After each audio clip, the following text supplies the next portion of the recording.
పిల్లలు ఒకానొక సమయాన మన మాట వినకపోతే ఎంత బాధగా ఉంటది. అయ్యో, నా బిడ్డని ఒట్టికాళ్ళ మీద ఎప్పుడు నడిపించలేదే, ఈ రీతిగా సుకుమారంగా నేను పెంచానే, ఈరోజు తల్లి అయిన నా బాధ నా కుమారుడు ఎందుకు పట్టించుకోవట్లేదని బాధపడతాం. తండ్రి అయిన నన్ను నా కుమారుడు ఎందుకు పట్టించుకోవట్లేదు, నా కుమార్తె ఎందుకు దుఃఖపరుస్తూ ఉందని బాధపడతా ఉంటాం. ఆ రీతిగానే ప్రభువు మాట్లాడతా బాధపడతా, ఎందుకు నన్ను ఈ రీతిగా దుఃఖిస్తా ఉన్నారు, ఎందుకు నన్ను ఈ రీతిగా బాధ పెడతా ఉన్నారు అనేసి దుఃఖముతో ప్రభువు, ఆకాశమా ఆలకించుము, భూమి చెవియొగ్గుము, నేను పిల్లల్ని పెంచి గొప్పవారినిగా చేశాను, కాస్త కూస్త మధ్యమంగా వదిలేయలేదు, గొప్పవారిగా చేశాను. ఆయుష్నిచ్చాను, ఆరోగ్యం ఇచ్చాను, శాంతినిచ్చాను, సమాధానం ఇచ్చాను. వారు ఏమడిగితే అవి నేను అనుగ్రహించాను. ప్రతి సమస్య నుంచి విడిపించి ఒక మార్గాన్ని చూపించాను.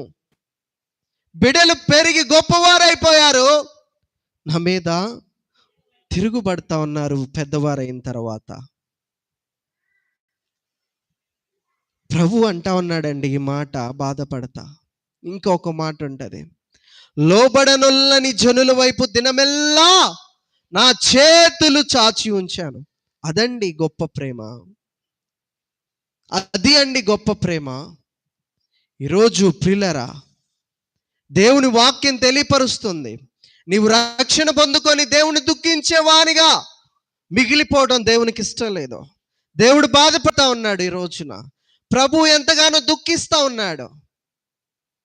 మనల్ని మనం పరిశీలన చేసుకోవాలి, దేవునిలోనికి మనం రావాలి, నిత్యం ఆయనని స్తుతించాలి. మరలా పాపపు జీవితాన్ని మనము చేయకూడదని దేవుడు మాట్లాడుతూ ఉన్నాడు. ఆ రీతిగా మనము మన యొక్క జీవితాన్ని కొనసాగిస్తా దేవుని యొక్క సన్నిధానములో ఉండాల్సిందిగా ప్రభు ఎంతగానో మాట్లాడుతూ ఉన్నాడండి. ఈరోజు దేవునికి మాట ఇచ్చి ఉన్నావు కదా, నీలోనే ఉంటాను ప్రభువా, నీ సన్నిధానములోనే ఉంటాను ప్రభువా, నాలోనికి నేను పాపాన్ని మరలా రానివ్వను ప్రభువా అని మాట ఇచ్చావు కదా. తీర్మానం అనేది చాలా ప్రాముఖ్యమైనది. నీవు దేవునికి ఇచ్చే మాట అనేది చాలా ప్రాముఖ్యమైనది. దేవునికి ఇచ్చిన మాట తప్పి తిరిగేవారు ఇలా తమ విసర్జించిన వ్యర్థాలను మరలా వారే భుజించేవారిగా ఉన్నారని ప్రభు తెలియపరుస్తూ ఉన్నాడు కదా. బైబిల్ గ్రంథంలో ఎందరో మంది భక్తులు తీర్మానించుకున్నారు ఇలాగునని, ప్రభువా నీతోనే ఉంటానని.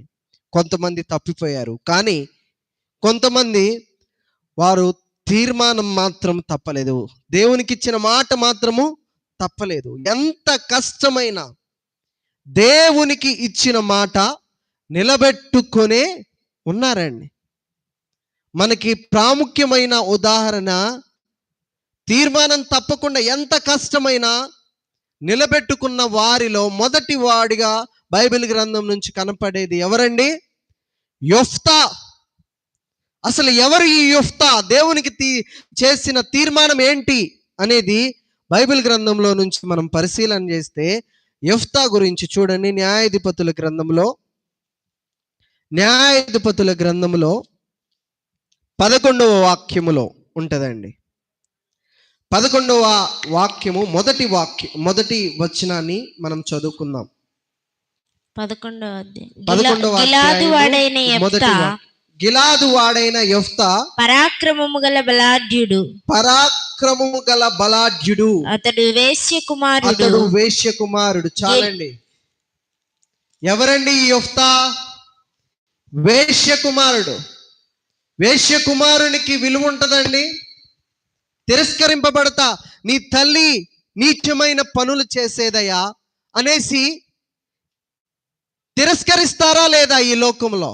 అలాగుననే యొఫ్తాను కూడా ఎవరో కాదు, తన యొక్క సొంత